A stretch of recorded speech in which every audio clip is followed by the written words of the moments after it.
key trends on structured products for the year. I'm going to focus in three, which I think are very relevant. The first one is capital protected. I mean, when structured products back in the 90s, it was 90% of all products sold. And with higher interest rates that we had last year and still this year, I think a lot of the small issuer local banks are coming back to structured products because they can reduce the products which are capital protected.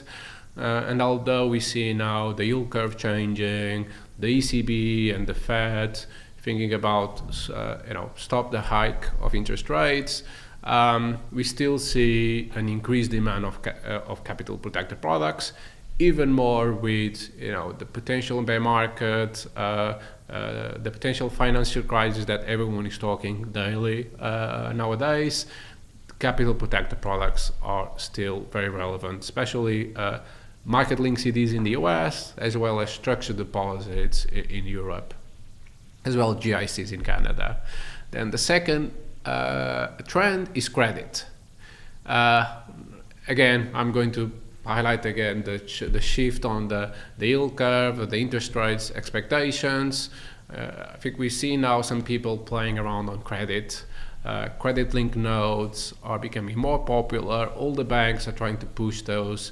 And that's because some of the banks don't really need the funding level, and having the credit-linked notes, it allows them to create synthetic credit using the low bond prices that are in the market, giving a yield back to the clients. And I think this will be a trend mostly on the most of the wealth clients and professional investors. There still seems to be a lot of value there. And last, and I would highlight again, is the shift from stocks, shares, like banking sector, technology were very hit last year. It was a bad performance for investors in the US as well as in Europe. So I think we're seeing a shift into equity indices once more, and because vol is high, you also don't need to pick up the equity risk on single stocks. So we see that will continue to increase.